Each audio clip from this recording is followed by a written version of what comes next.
never know if it could change your life. Take a chance, you're neither wrong or right. You never know if you don't roll them dice. You better roll them dice. You never know if it'll change your life. Hello, Rob. Hello, Matt.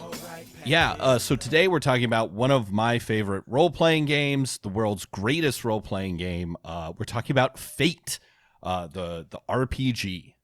That's right. Now, here's what you need to know about Fate. There are multiple Grail Wars, right? And the Grail Wars take place between mages and their summoned servants, right? And so the servants are sort of like these representations of ancient mythical heroes like Gilgamesh and Arthur, and so you know the winner of the previous. I'm sorry, I'm just kidding. That's not what Fate is about. Yeah, that's the other thing. Fate stands for, like the SAT, stands for nothing, though back in the day it stood for Fudge Adventures in Tabletop Entertainment, or Fantastic Adventures in Tabletop Entertainment. Fate is I'm not going to say rules not light. That is, I think, a mistake. Fate is the narrative game. Rob, I wonder if you agree with me. When you see someone taking 5th edition to be like, I've tried to make 5th edition or some other role-playing game more cinematic and narrative focus, they're actually, maybe they should just read the Fate rulebook once. Yes, I do agree. And I have... Well, there's no reason for me to just to hide this behind the episode. One of the things, I agree strongly, but one of the things that it was interesting to me about rereading Fate Core is how foundational and fundamental this RPG was. Oh my God, yes. But how much beyond it the tabletop role-playing game community has evolved. Like there are many systems, in my opinion, that do what Fate is trying to do, but they have improved upon the formula. They have refined and, if not perfected it, certainly made it more functional and precise. And that's not really a criticism of Fate, but it is sort of, because as I was reading this, I couldn't help but think that I wouldn't use this for any of my games. I would use something that grew out of Fate. But this is the core narrative RPG, right? And what Matt is saying is correct, is that a lot of people are trying to do things in D&D when they could just, well, Fate does what they want what they want that to do. Yeah. One of the other things about Fate is no one has read Fate. No, plenty of people have read Fate, but also no one has read Fate, but everyone has read Fate at this point, in that the things that the various editions or settings of Fate have created and spawned are in like every other role-playing game, including 5th edition Dungeons & Dragons. And if you're like, you know what, I'm playing 5th edition or Pathfinder 2nd edition, I'm very happy with my game. Don't have time to take on a new edition. There are many things for you from Fate for you to still learn. And hopefully we're going to teach some of them to you in this episode. Yeah. There's a lot of really like great RPG design in this book. It's really, really well done. Yeah. There's a lot of great RPG design. There's a lot of poor, say, book design. There's not a lot in at least Fate Core to like really draw you in like some of the cooler RPGs. It's a black and white book. It's written in a style I can only deride as Whedon-esque. Really, yeah. Really, there's some things that will turn you off about it, but when I'm trying to explain Fate to someone who doesn't know it, I think I would start with that this is a game about cinematics and narrative, right? Yeah. But it's not a game without mechanics. I think the book does a poor job of explaining it to you, and if you have a chance, jump in a Fate game with someone who's already played before, and I think you will, like I did, fall in love with it. That's how I learned the rules. You might be understandably confused and think that this is like Matt said, a rules light system, but it's actually not very rules light. Actually, there's quite a lot of rules, and they're not very complicated. But No, they're elegant, but they can be deceptive, right? There are times when rules are actually quite complicated, and there are unfortunately ways to game the system, and if you play with experienced Fate players, you may find that they're annoyingly min-maxing in a game that, you know, ostensibly is just for to guide a cool cinematic story.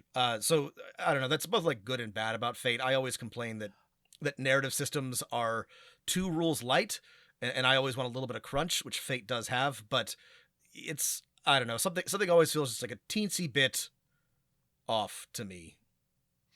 yeah, I guess I would disagree in that like people have to okay, Rob's right, like people have to come with like some sort of set of assumptions about what we're trying to accomplish by playing a role-playing game. And Fate is one of those where you need to be like, all right, we're trying to tell a cinematic experience.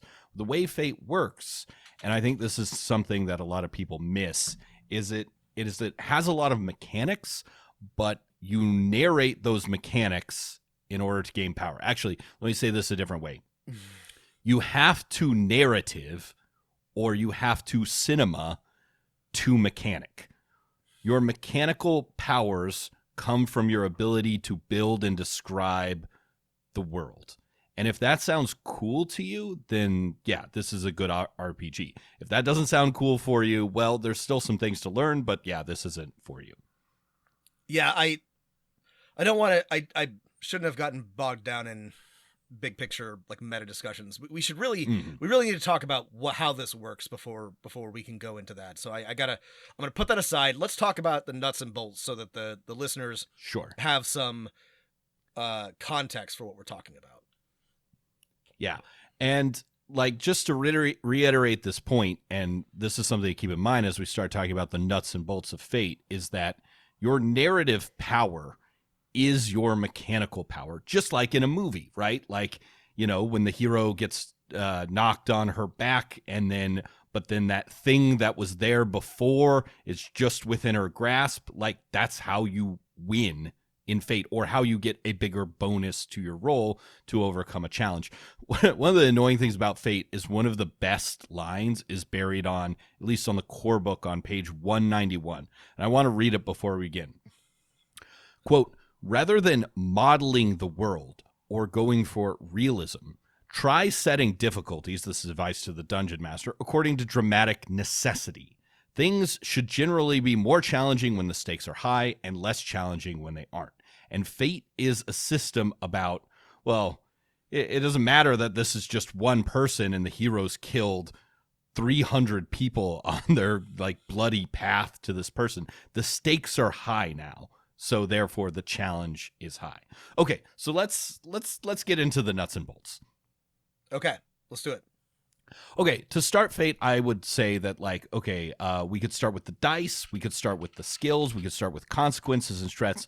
The most important part of Fate is aspects.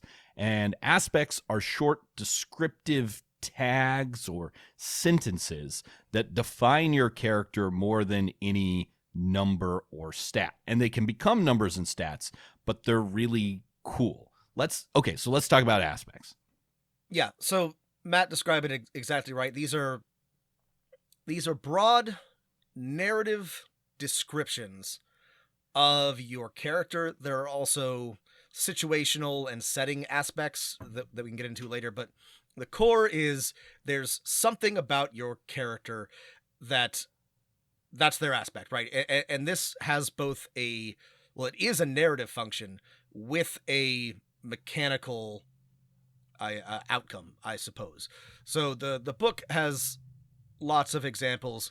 I think about actually, for some reason, I'm always thinking about like Matt Cauthon from Wheel of Time. Like the Dark One's own luck is is an aspect. That's a great example. Yeah. It's and the reason why I always think of that is because aspects kind of have like a upside and a downside, and we'll get into how that plays into the system in more detail. But like, you know, in the books, and Matt's luck sometimes helps him and sometimes doesn't help him so much. And often it just kind of creates complications. And that is, I think, the intent of aspects in Fate is something about your character that is core to their being, an important part of who they are, that is an advantage, but can also be a liability or even better, just a complication. Right. The best aspects are ones that like sort of have that evocative narrative feel, like Dark One's Own Luck. And the best ones, just like Rob said, are double-edged in that they could be a benefit, or occasionally, or even frequently, they can be a hindrance. I like to think of Fate as the perfect movie RPG, and of course Rob and I agree that the perfect movie is Die Hard. And like John McClane is like a character that in Fate, every scene you feel like could be perfectly described, and he would have the aspect of like just a New York cop with scumbags he has to put away or something like that. That's that right. would be one of his aspects. Another one, of course, would be like my ex-wife hates me or something like that. Yeah. And Or just like, and both of yeah. trouble with the ex or something like that. Yeah. What I was thinking of when I was reading through this was like himbo would be a great aspect. It just the straight up just you're a himbo. You're dumb. People like you. Women are attracted to you, but you just don't get it. You're just too fucking dense to make it through the world. And it's again both an advantage and a disadvantage. Right. If we were putting Chris Pine's character, Edgin Darvis, into the Fate system, he would have the himbo aspect. He would also have, I'm not a Harper anymore. And probably, I make plans. That's what I do. And right, I make plans. those three... I make plans would be a great aspect because, yeah, there's lots of ways to play that in both directions. Right. And, the suggestion for coming up with these aspects is one should be like high concept, right? Like I'm the last duelist of the Aldori school or something like that. Or if it was Die Hard, right, it would be I'm just a guy in the wrong place, right? And that would define all the action that happens around the character John McClane. You're also encouraged to make your second aspect a trouble, right? Something that is really primarily a vice, like, I'm a sucker for a pretty face, or I believe what the last person said to me. Yeah, that's a good point. There's the high concept aspect, and then there's the trouble aspect. And what I like about these is you can be as high concept or as just straightforward as you like. Some of the examples in the book are something like, reluctant lead detective or, wizard private eye. These are descriptive, straightforward, and then they allow a lot, to work with. And you can be as abstract as you like with it, or you can just be descriptive, right? You're literally a wizard private eye.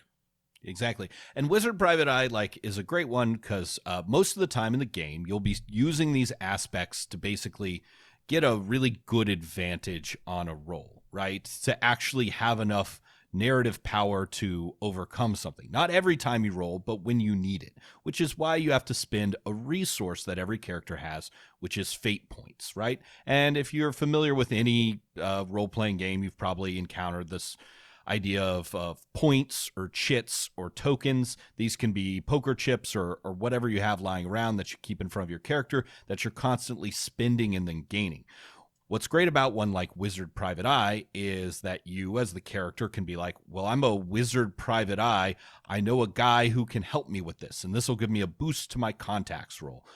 Or the game master can be like, you're a Wizard Private Eye.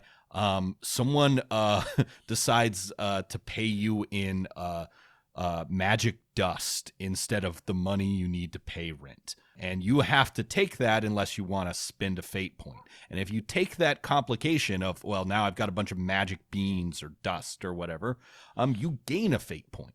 So these are both the system for you gaining the essential resource of the game and spending the essential resource of the game.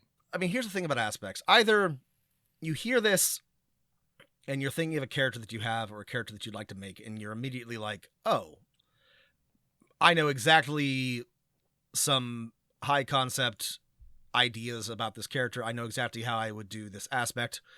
Or maybe you're more used to a more mechanistic system and you're like, I don't even know how I would go about this. And this is, again, a strength and a weakness of Fate. They have tools for building out aspects that make it easy. But I do want to sort of like emphasize, you must have an idea of your character, right? You have to have an idea. It can be the tiniest little kernel. One of the examples from the book that I like is Girl with Sword, which they build out into like a pretty interesting character. But it can be just that. But I have played with new players who are very uncertain about this part of role-playing games, and they like being like, well, I'm a fighter, and I'm just gonna take some things that fighters would have, and they don't have like a concept ready to go. I've obviously, of course, played with people who have like a 2-page backstory, that they pull out the second that we sit down, but it is something that either you as a GM or your players should be aware of.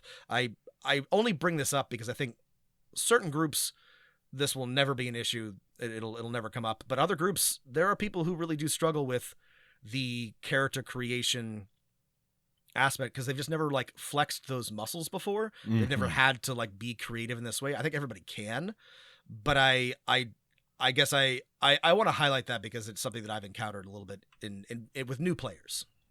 That is super important to highlight. There are 2 ways using Fate that you can overcome this, even though it is still a problem. The first is Fate provides some pretty robust rules for building your characters together. Rules of which we've stolen for examples on Session Zeros for this pod before. In fact, I think some of the like defining characteristics of what people think of as a Session Zero were developed as part of the Fate system. The idea of like passing cards around and having someone fill out a story to help you define your aspects. The other thing I would say is if a new player came to my Fate game and was unsure how to play a character or what to create other than Girl with Sword and let's say the sword skill, or in this case, the fight skill at +4, that is completely okay as long as you can, as a game master, help them grow. Because Fate encourages you to leave some of your other aspects and even skills blank until you use them, right?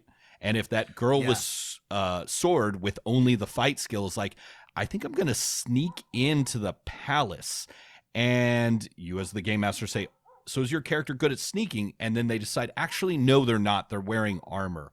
And then they say, actually, I'm going to take the physique skill. Instead, I'm going to bust my way through the palace. Or they say, actually, my character is really sneaky. Let me fill in one of those blank things. And then actually, maybe that is part of one of my aspects. I'm master thief extraordinaire. And then they write that down. Yeah, this is a great example, actually. I often, if people get stuck, say that regardless of the system, we'll figure it out in play, right? But Fate encourages this and has specific instructions and mechanics for developing your character as you play. And I really like this because all you have to come to the table with is just a very, very general concept. And if you like movies, if you like television shows, you can just have sort of a character in your mind and be like, I don't know, I kind of want to be like Harry Dresden. I kind of want to be like Buffy Summers, right? And you've got just a very, very basic idea. And then you just sort of do the narrative and the mechanics of your character emerge as you play. This is one of the strengths of Fate, is that it's really, really easy to get going. Matt's suggestion was a really good one. If you are at all interested, you just find a Fate game, sit down and start playing, because it is really easy to get going. There's not a lot of rules to know, and it will help you understand it, and it'll come together really well through play, or it has in my experience. Here's an example. As in a Fate game, I had a gunslinger, sort of a like Southwestern North America, bandit type in a pulp action movie, and I didn't have very many aspects written down. I think I had like the second fastest draw in the local Southeast, in that I was a gunslinger, but not super proven. And then my other aspect was like just I think I was El Feo, right? This was a nickname. It was just really ugly.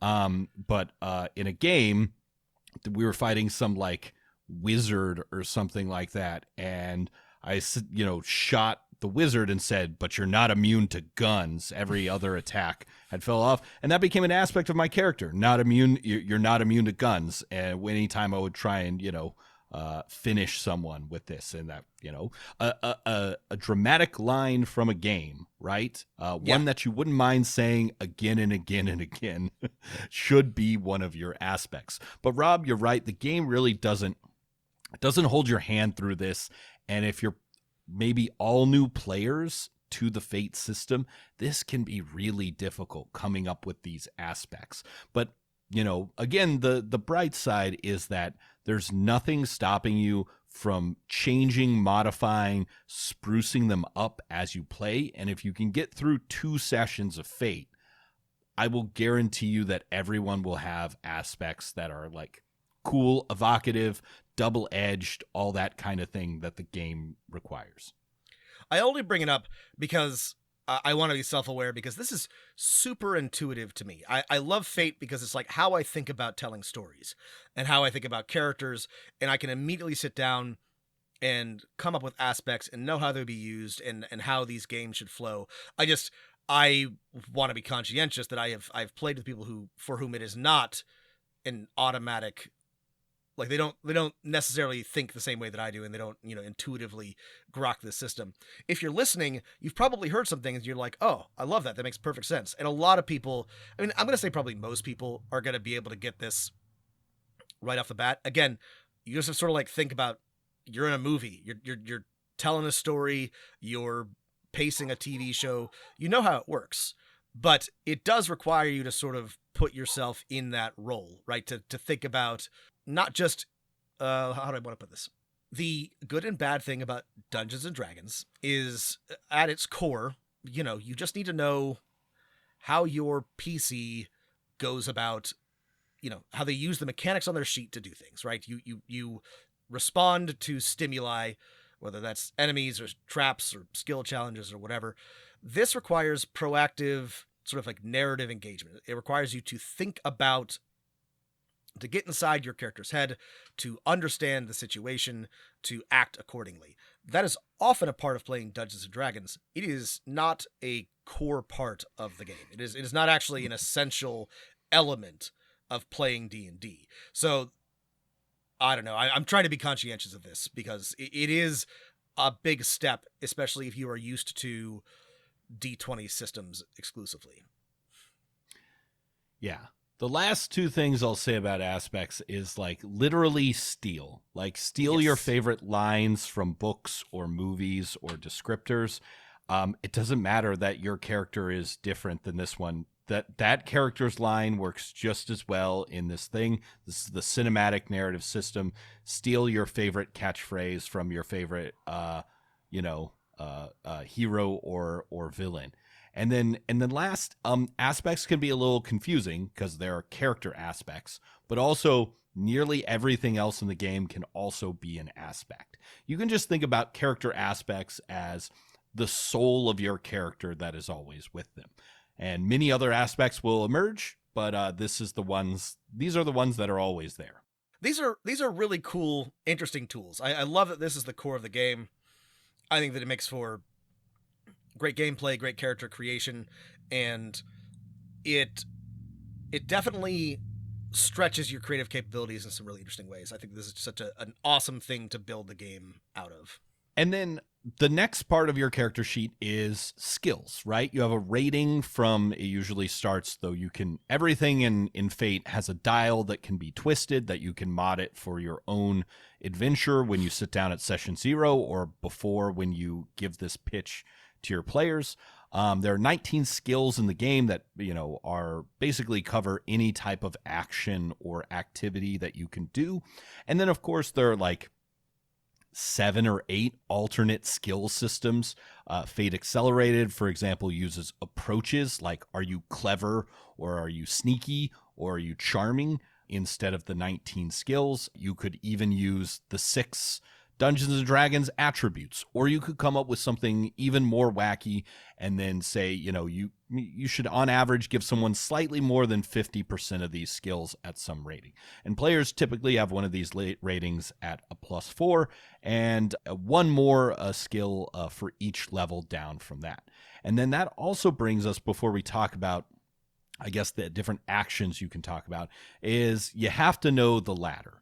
You don't need a lot to play Fate. You need character sheets, you need some D6s or some Fate dice. We'll talk about those in a second. You need some sticky notes or some index cards. You need some chits. But the one thing you will need in front of you at all times is the ladder, which is just a table of +8 to -2 with some descriptive adjectives next to it. And this ladder tells you how good of a success you are at. So if John McClane tries to shoot, Hans Gruber, and he gets a result of a +6, that's like legendary or amazing or something like that.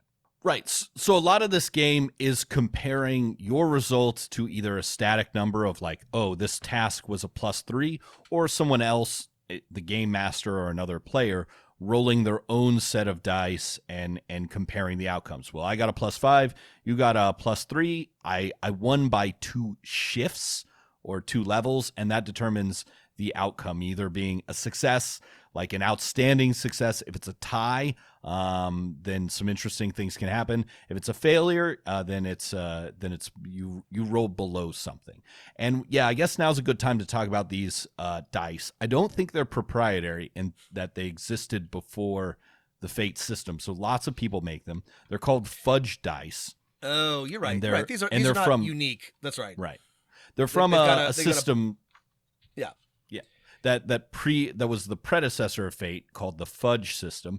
But there's essentially D6s with 2 sides that have a plus symbol on them, 2 sides that are blank, and 2 sides that are a minus symbol. So if you roll 4 of them, you'll get a bell curve from -4 to +4. And whenever you do an action, you'll add this to whatever skills and other bonuses you have. If you're really good at calculating statistics very quickly, you'll find out that like 1/5 of the time you just get a 0, and then like another 1/5 of the time you just get a plus or a -1, and things like a +4 are like a 1 in 100 chance, and like a -3 or a +3 are like equivalent to rolling a 1 or a 20 on a D20, a 5% chance. And yeah, like Matt said, it's very simple. You roll the dice, you compare your skills, any aspects or other modifiers, and then you look at the ladder, right? From nothing up to a certain amount, and you can decide, you can immediately tell how much you succeeded by. And this is the core mechanic. It's a very elegant, simple mechanic. We've talked about games that work similarly. Everything is either, an addition or subtraction to this, and it's easy to tell what you should roll and how successful or not you are. The thing I will say about the fudge dice is that playing them with regular D6s can be a little bit of a pain. Sure, it's easy to be like, okay, 5 and 6 are plus, 3 and 4 are blank, 1 and 2 are minus. You're better off drawing with like a Sharpie the pluses and minuses on the sides of a regular D6 just for your own sanity. This does really make the the rolling of dice is not as fun or dramatic, the actual rolling part, as in other role-playing games. I think just because of, listen, at the end of the day, we're just generating a probability. Like in most D20 systems, the default DC is like a 10 or 11, right? Why? Because that's 50% pass and fail. And this just says, let's get rid of the bullshit and say the default is a 0. Psychologically, that often doesn't feel as good. Lots of people have come up with hacks of the Fate system, like roll 6 Fate dice, or roll 8, or roll 2 different colored D6s and always subtract 1 from another, so that you get a slightly wider or flatter bell curve than this one, where the most common result is just, well, this dice roll didn't matter. Yeah, that's a good point. And one of the things that I like about a lot of the systems that I play, Savage Worlds, Blades in the Dark, you have the opportunity for, if you roll well, something very exciting happening. And similarly, if you roll very poorly, something dramatically bad happening. That can happen in Fate, but it's much more, again, it's like statistically, you're going to do better because there's not as much swinginess. But my experience is that sometimes the swinginess is fun. And that is one of the appeals of a system like Savage Worlds to me, is that it generates mechanically dramatic outcomes. Fate is more controlled. This is, I think, a good thing, but Matt's right to bring up that it doesn't always feel as much fun. Yeah, and I was going to say this till later, but one of my favorite Fate systems that we've talked about on the show before, iHunt, fixes this problem with the addition of an edge dice that the players pass back and forth between themselves and the game master. It also gives people example aspects, which is, a great thing to do. Yeah, so that's the dice system of Fate, which is just, it's a little wonky, but it does, if you do lean into it, work well in that, you're not really getting a huge benefit from the dice. They're sometimes going to throw you for a loop. But if you want to mechanically succeed, you have to create narrative, which I guess is the thing that we should talk about as we talk about the final parts of your character sheet, which characters also have, they have a pool of fate points that they get at the start of every session that they're going to be spending in and out. They also have slots for stress, which is kind of where you can take consequence-free either mental or physical damage. And they have a consequence slots, which are really bad, negative, mostly only negative aspects, like a gut shot or a debilitating panic or, something, a loss of confidence, right? There's several tiers of these consequences. And so to get to the rolling part of the stuff is because Fate is so flat. And if you're creating a challenging encounter, the only way to overcome things is, instead of just directly attacking them, is to create additional aspects. You head into a room fighting an evil wizard. Your first thing is you attack them and you fail. Okay, my next action is I create an aspect of I'm changing the wizard's focusing crystal in their, big telescope that they're drawing power from into just a worthless piece of glass. And then, boom, that becomes an aspect on the table. And another player, says, I light his bookshelves on fire. And that creates the aspect on fire. And then these can narratively be used or invoked in the game's turn to either give a +2 bonus on a roll or allow you to re-roll all of your fate dice completely. We should talk about fate points at this point, I think, because I would categorize sort of like the twin pillars of fate as the aspects and fate points. And fate points are like aspects, both very simple, but with the potential for great complexity. And I think they're a really, really, they are a really, really important part of the system. And if you are ever going to GM this game, probably the greatest burden is on you as the game master to make sure that the fate point economy is functioning properly, which doesn't have to be hard, but it is definitely a thing that you have to be aware of, because the game hinges on the assumption that your players are going to be spending these fate points. Yeah. And, it's got to be a lot of creating narrative, right? If we go back to the Die Hard RPG, right? Well, sorry, what is a fate point, Matt?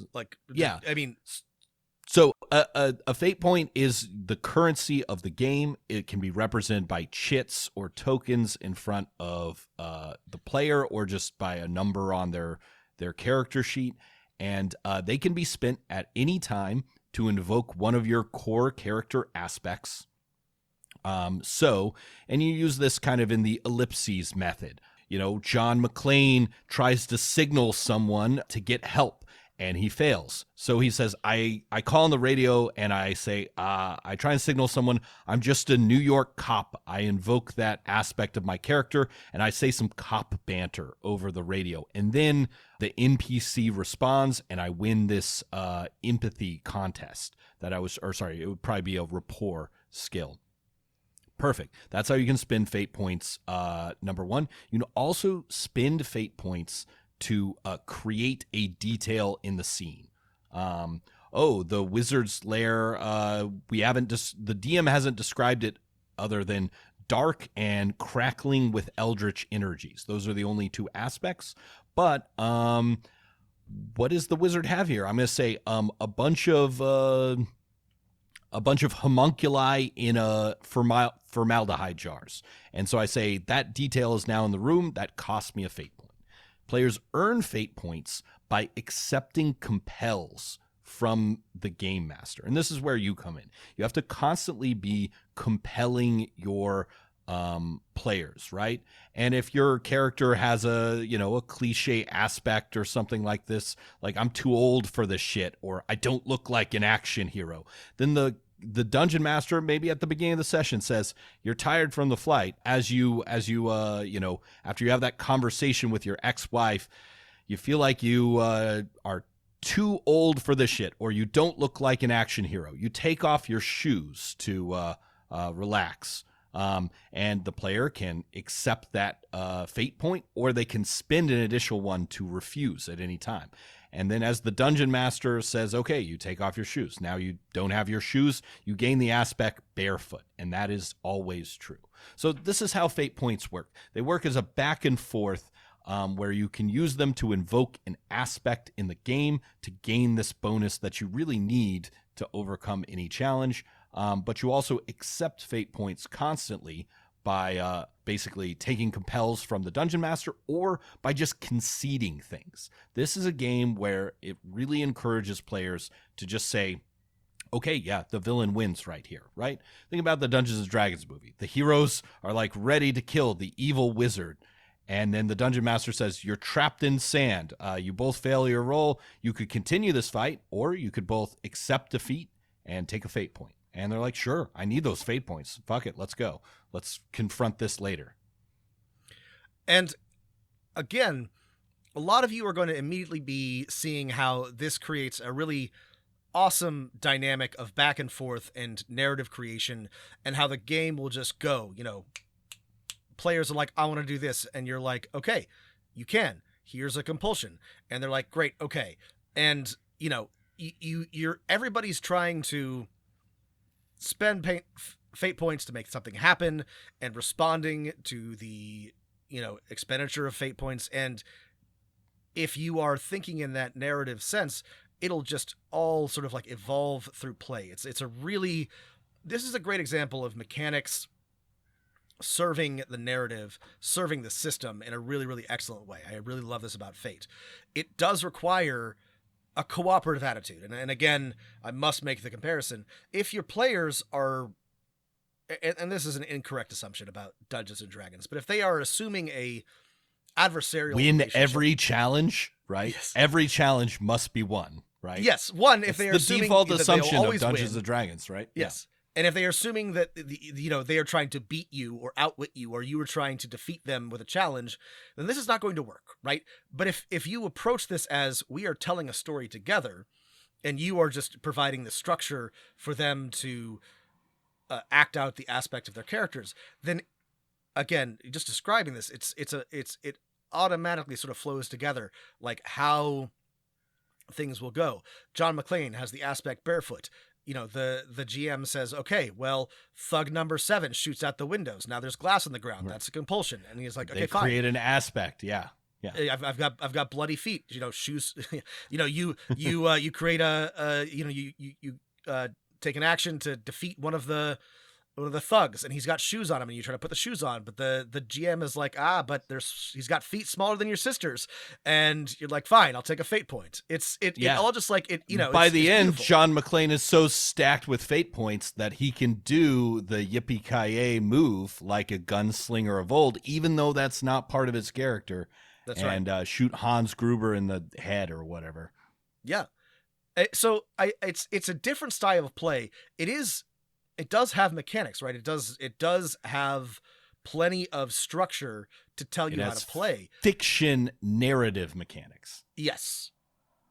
And so I think it requires a little bit of an adjustment in how you're thinking. Again, if you are specifically used to D20 or D&D systems, but you're not being thrown to the wolves. Like, it is not a pure Imaginarium, right?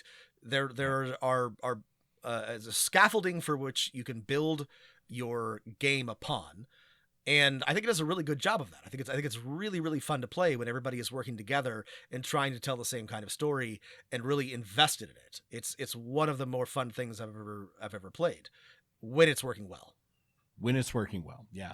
It is tough, and I mean we're running short on time, but like a lot of what you do in Fate, right, is that you can use any skill or ability, whatever system you're using, to either like attack, overcome, defend, or create an aspect, right? So when on your turn or in a scene, or you know, as you're going back and forth, you're choosing between these things, and I think it requires a different brain, right?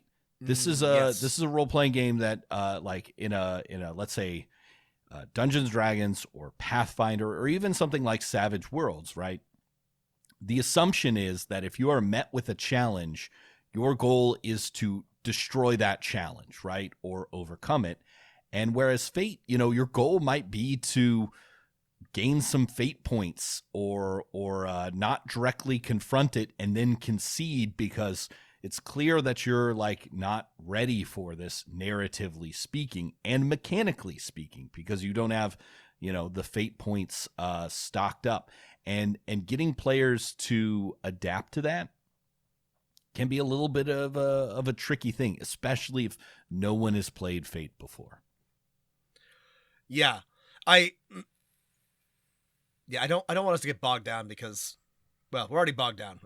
We're talking in generalities. This may or may not be an issue, and it's like I said, with the right group, it'll all fall into place automatically. I don't want it to make it sound like I'm being negative or critical, because it's a really fun and it's a really simple, intuitive system.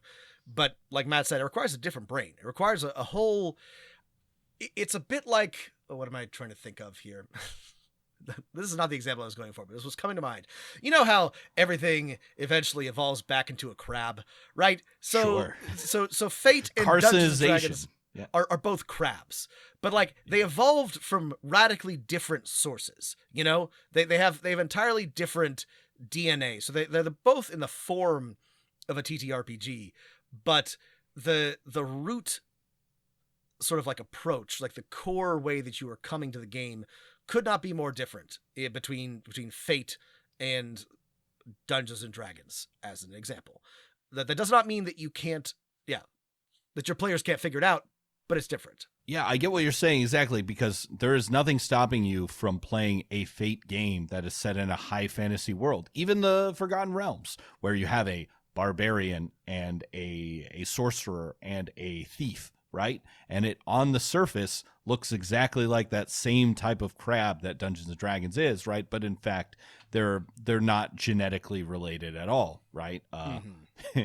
In that, yes, one requires you to put narrative and fiction first, and that all of the mechanics exist not to simulate some sort of fantasy reality, but to simulate narrative. And that can be confusing for players because they look at things like stress and they're like, oh, that's my hit points. It's like, no, that's not your hit points. That's your ability to refuse consequences, right? Oh, I have skills. This is just like skills or abilities. They have a plus. It's like, no, that's your ability to generate narration at that type of activity. All right, what should we discuss with our remaining time? Sure, I have a couple critiques of, I've been pretty effusive with my praise of Fate, but I have some critiques, but I also have some praises of Fate, which is, I would say, I would start off with just like, if you're like, I have something completely new and completely different, and I want to build, for my really cool, amazing world and idea, a game, and I want to involve my players in it, then Fate is really good at this, right? You won't break anything by creating a list of new skills, or instead of a list of 20 new skills, 5 aspects of the mystical crystal, right? That is part of your world building. Perfect. Those are the 5 things, right? It is really good at doing a custom world and doing it exactly how you want it. And whether that's a custom world defined by you, the game master, or by the players. I would say my biggest critique of Fate is that the Fate rulebook itself, especially the Fate core, I think the Fate condensed or the Fate accelerated, the abbreviated versions of the rules do a better job of this. They don't communicate what Fate is best at. They don't showcase its greatest strength. And if you start just reading the Fate core book, you might not really understand why Fate is special. Yeah, I like the Fate core book, and I think it's really useful. And it's got some great GM advice. Yeah, full of really good advice that you can borrow. But if I were going to run Fate, I would probably pick up one of a more specific setting. The sort of like great example, as Matt is familiar with, is the Dresden Files RPG. It's a really like excellent Fate adaptation. I think the Fate core, a lot of generic systems suffer from this. I don't know that there really is one that actually manages to avoid it. It's too general. It's a little hard to know where to go. It doesn't give you quite enough to work with. That's a general criticism, but Fate is a great system, and there are great RPGs that have been built on the Fate foundation. And if I'm going to recommend this to somebody, I would say pick one of the ones in a area that you like and work with that rather than picking up Fate core. Yeah, to get off of my list of critiques, I think the difference, like, so for example, a Powered by the Apocalypse game like Monster of the Week or Masks or City of Mist, right? I think I enjoy their mechanics and narrative relationship a little bit more than Fate. Yet, if you've played any of those games, those are very specific games, and you can't just adapt Masks to a generic superhero game, right? It's got to be about teens, right? It's got to be about or young people finding themselves, right? It just doesn't work. And if you want to make it into a superhero campaign, you basically have to rewrite the whole thing and rewrite your players' 10 playbooks, right? And Fate, you don't have to do that, right? If you have a specific vision of a game. Yes. Yeah. I would say my next, since I just gave a critique, one thing that's not a critique is there is so much here for game masters of any system to steal. And let me just give you 2 quick examples. Fate has great rules for rejecting failure with a consequence, right? Whenever you fail a roll in Fate, you can still succeed. The game master just gets to make up something bad, right? And it could be a new aspect, or it could be a new NPC showing up or something like that. Sure, yeah, you got through the lock, but it made a loud clicking noise, and now 2 guards are here, And that sort of option and giving of player agency to reject failure, but at heightening the narrative tension, is amazing. Fate also has great advice for how to describe complicated places, even a battle map, right? Fate encourages you, sure, use a battle map if you want, right? Then just label each room with 1 or 2 aspects. This room is filled with red security lasers crisscrossing it. This room is pitch black, right? this room has a sleeping guard with a big pile of donuts spilled on the ground, right? And then those couple aspects, and then remember, players can come up with more, are enough to go on. And if you're tired of mapping out every 5-foot square, I would suggest, considering how Fate does it with its aspects, where you just need 1 to 2 very exciting descriptors per room or per location, right? In an abstract sense. We've already talked about the collaborative back and forth nature of Fate and the way that it allows you to, both in terms of developing your characters and deciding the narrative. I have effused about Blades in the Dark, which has a slightly more detailed version of this, but it is functionally the same idea, right?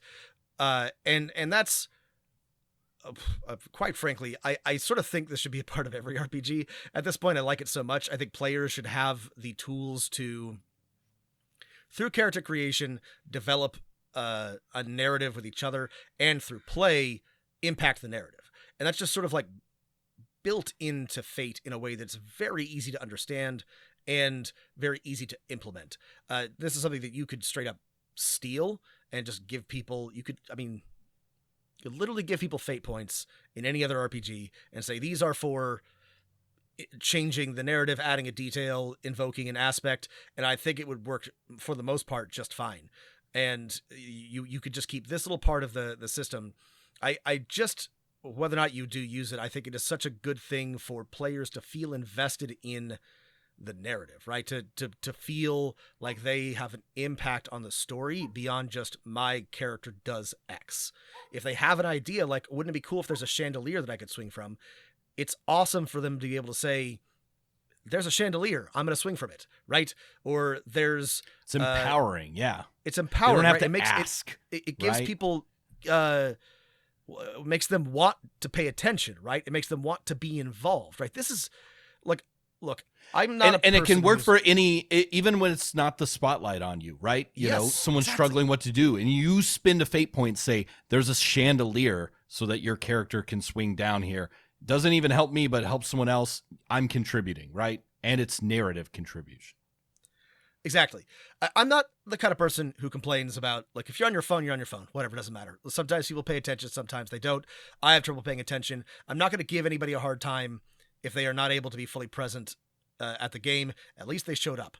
But a great solution for this, or a great way to help people want to be engaged, is to give them something to do.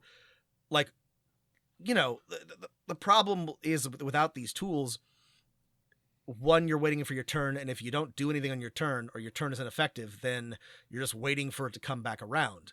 But a game like Fate, and this is, again, many games have adopted systems like this, but Fate is kind of the OG.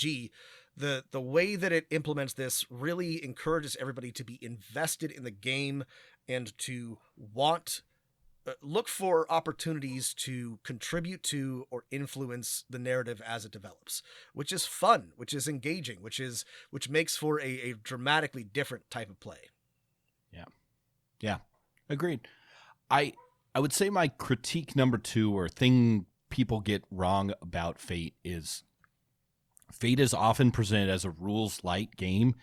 It's an elegant system, or a system that makes sense, but it's not rules light. It's rules narrative, right? It is, it is just, there are rules, and I would say they are more easy to understand than 5th edition Dungeons and Dragons. And we could probably say that about most role-playing games at this point, but it is not the simplest system in the world. But the rules are how you create the narrative, and you do have to understand those rules.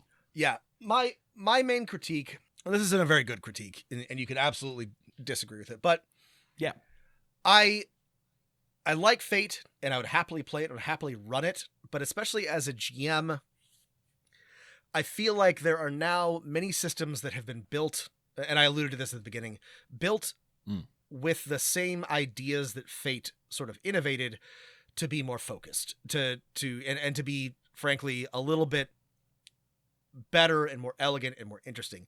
The obvious example here is Blades in the Dark. It's not a Fate system, but it's clearly got a lot of the same ideas and a lot of the same functional elements. To me, it's so much more interesting and so much more compelling to play and has so much more focus. Not everyone's going to want that, but and that's just one example. You know, again, the advantage of Fate is that it is a generic system, so you can use it in any setting. But there are lots of games like Blades in the Dark for various settings, various systems, various types Scum of play. and Villainy, for example. Yeah. Yeah, that I would more likely lean on Band of Blades than Fate at this point in time. Yeah. I pretty much agree with your critique there that the Powered by the Apocalypse or the Forged in the Dark systems may be better.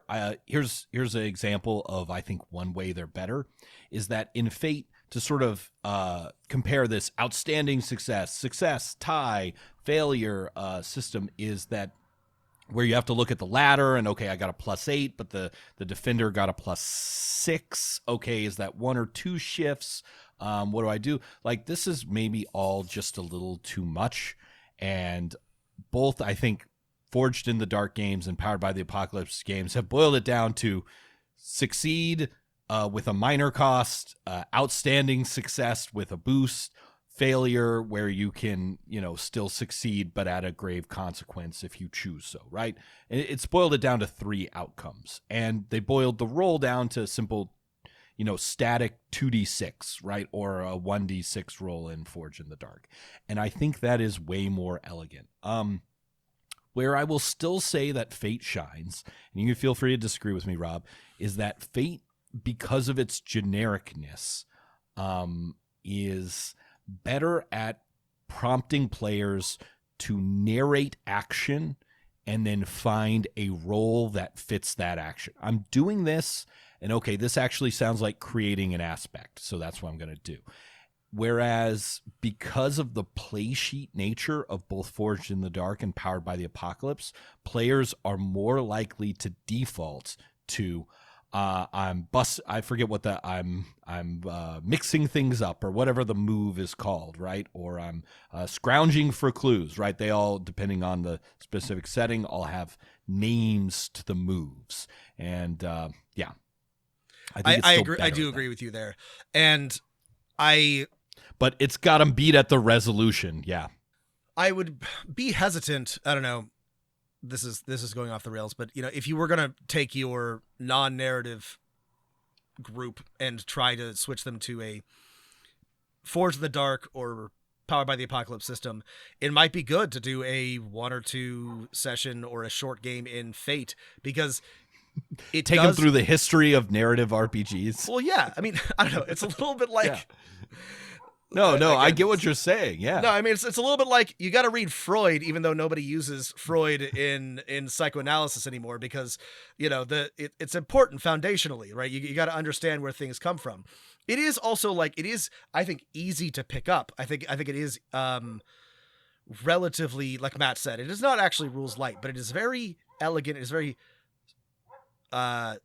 simple, right? Once you understand the core, you can make it work. You do have to know the rules, and it really gives you the tools. It gives you, I think, again, I keep saying, scaffolding, foundation, structure to approach a narrative game in a way that not every, even I think more interesting games don't do, right? Yeah. I don't want to say it holds your hand, but it gives you everything that you need to know and the tools to approach a narrative game. Even all the things I said about how hard it is for certain types of players, it's going to be easier to start them in Fate than it would be to jump into a more complicated narrative game. Yeah. I agree. I think the Fate Accelerated or Fate Condensed are good places to start, especially if you have that group that's like, if you have that group that says, I love Dungeons and Dragons or I love Pathfinder, but I really just like chatting with my friends and coming up with the wacky scenarios, well, then this is a set of mechanics that is designed to do that, right? It is Yes. a set of mechanics where no one says I make an attack roll. In fact, if your players ever say, I create an advantage fuck it, you're done. You've lost Fate. Go home, you lose, right? If they ever Right, say, I created an advantage instead of I switched the wizard's focus crystal with a worthless piece of glass, right? You've lost, go home. So, that never, in all of my playthroughs of Fate as a game master and as a player, that's never happened, right? Because it really tries to push you into thinking fiction first, narrative first. I will say a couple minor other critiques is that Fate can be hard for new game masters, I think, to run fast, right? It can be very easy for you to dig deep into the fractal that is Fate, where a scene that could have just been a single roll in Powered by the Apocalypse or something like that can become a back and forth contest with lots of advantages and things. Sometimes doing the one and done can be difficult, and it can be hard to keep things moving. Like, I think the book gives you 7 steps to consider when making a roll. And obviously all of them are intuitive once you've played the game, but they're not at first. The last is that, like, Fate is the perfect game for like a social combat encounter, right? Or for an open-ended magic system, because there's really no difference between, dueling wits and dueling sabers or dueling spells. And if that appeals to you and you're like, I would like to have lots of those things, then this is the perfect system. 3 other things that we would get, raked over the coals, Rob, if we didn't mention when we mention Fate is, 1, there is not just 1, but 3 SRDs for Fate. All of the systems they've created, and they're pretty much complete, right? Pretty much everything but the art is in them, and they're there for you to learn the rules. Plus, there's a million other games based on the Fate system, from one of our favorites, iHunt, to Forge in the Dark. Another that I've enjoyed is Spirit of the Century for pulp action. I would say Fate can be really easy to learn if you jump in with 1 or 2 people who know how to play. Next to last, penultimate one, is that I think Fate is really good at teaching players to narrate, right? If you're like tired of playing Dungeons and Dragons, not actually because you hate the system or the setting, but because you're tired of hearing, well, I roll an attack or whatever, this game will force your players to narrate. And then last but not least. Sorry, that's a good example. I wanna just stop on that, because like I've mentioned Forge in the Dark, Blaze in the Dark repeatedly, and I had some players and they did fine, but because the aspects or the moves or the options there are provided for you and they're generalized, when I would ask, well, what do you want to do, or how do you think this goes down, they would sometimes struggle. The nice thing about Fate is that they come in and they have to create an aspect, even if it is a bare bones, I'm a wizard detective. They know that I light something on fire. I don't know what else to do. I light it on fire. Like, perfect. I don't know. I'm a wizard detective. Yeah. I cast magical looking glass. I don't know. I mean, perfect. Exactly. They now have a magical magnifying glass now that reveals clues. Exactly. We've established that in the fiction. Let's go. So Matt's right. This teaches players how to narrate, and it does a really good job of that. Yeah. If you have ever struggled with railroading your players, or like one of these, terminally, terminal discussions of RPGs, right? Fate is great in that you can't railroad your players in the sort of main sense, in that you can compel them to do something, force them to make wrong decisions, but they always have agency to refuse you, but they have lots of incentives to accept, and they will get to decide what they think the best narrative is and make their decisions accordingly, because the narratives and mechanics are the same thing. So if you're like, you got to take a contract with the Black Sun Cartel, and they're like, I don't want to do that, and you're like, fate point, your ex-wife hates you. Your ex-wife is in debt to them. Maybe you can win her back. Here's a fate point if you do it, and you owe me one if you don't, and then they get to decide, right? At the end of the day, whenever I see people being like, you need to play another RPG or whatever, right? Learn any other game, read any other book or whatever, that tired thing. I think it's pretty good advice. And I think if you're considering another one to play or try, maybe that one should be the Fate role-playing game. In that, when people are like, I want a narrative cinematic RPG, well, here's one that made those narratives into mechanics. It might not be for you, but you should at least give it a shot. And we mentioned the book's okay. It's fine. The art sucks. The layout sucks. The graphic design sucks. Some of the writing down to the sentence. The game master Amanda grins the devil's grin as the players accept her compel. It's like, okay, all right, I get it. You're, whatever. Everything about the presentation sucks. But so that being said, like Matt mentioned, you can find the rules online. And if you're interested, you don't have to go out and buy the Fate book. You can just go to the SRD and you can take a look at it.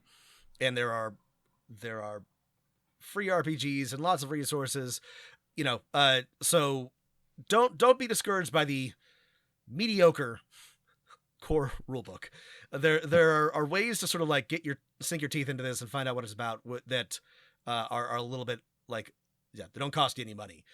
And it's worth looking into. For sure. Yeah.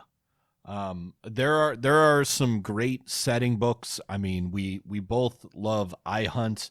I like the Dresden Files RPG. I haven't played it, but two I read through that I was like, I would play one of these was the Atomic Robo RPG. I don't really remember reading this comic, though I think I did. I do. Brian Clevenger of the guy from 8-Bit 8-Bit Theater. Oh my God, I forgot that was the same guy. Wow. He really grew. Here's some deep Rob lore, is that okay. I read every 8-Bit Theater comic ever made, and I was active on the forums in the early aughts. And so I read some of the early Atomic Robos. But yeah, Brian Clevenger of 8-Bit Theater fame ? Is the author behind that. What a glow up, what a grow up from I think those early 8-Bit theaters are like how not to write a comic or whatever. And I remember I think I only read the first issue, Atomic Robo being fun. It's good. Honestly, I mean, he went from dragging sprites around to actually drawing a pretty fun comic. So good for him. Yeah. My bit of deep lore was I played in a playtest edition of the Dresden Files role-playing game back before it was finally released. So. Yep, Matt and I are both big fans of the canceled Dresden Files television show. I like the books too. I don't know how much Matt likes the books. If they're fine. They're okay. I stopped about after 5 or 6. Anyway, if that show had come out 4 years later, it would have had 7 seasons. Man. It was too soon. Too soon. If it needed streaming so badly. Yeah. It really did. It needed streaming. It had all of the elements. If only we had the money to hire Pedro Pascal or some other zaddy to be Harry Dresden Part 2. Oh man. And we pried some of the religion out of it. Right. I gotta imagine just a little bit. Just a little. Sorry, we're going on too long. Last thought about this. I gotta feel like there must be some sort of rights thing going on, because Jim Butcher is still insanely popular, and the Dresden Files is just perfect for adaptation.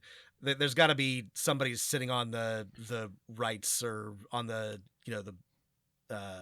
some part of being able to turn it into a television show or something like that, because that's an easy slam dunk, even with the weird religion stuff. Rob, would you rather have $10 million now or $10,000 every day for the next 5 years? Wrong. You want to pay me money. Let's get into that grind style. Listen, I know we both have jobs that are stable that are like regular and normal and, you know, communities that we live in. Let's quit our jobs. Let's go to fucking Hollywood, California, in the Hollywood sign where Jim Butcher lives, I assume. And like, let's approach him and say, Mr. Harry Dresden, Jim Butcher, we want to pay you. We want to pay you $1 million to be the showrunner for the show that has already happened and failed, and we are the ones who are going to make it happen. Remember that show that started and was canceled after one season? We want to pay you to do it again.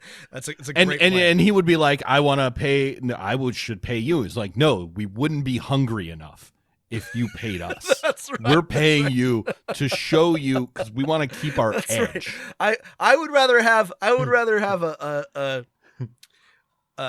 Sody Pop with Jim Butcher than $1 million. You know, that's right.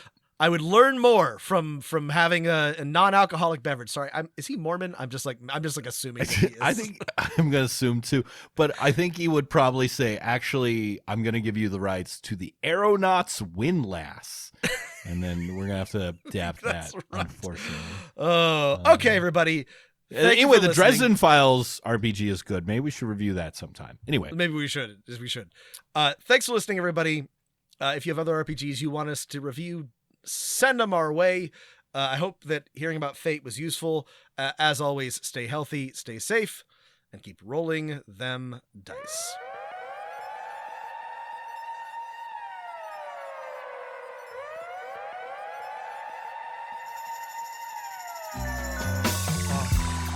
You better roll them dice. You never know if it could change your life. Take a chance, you're neither wrong or right.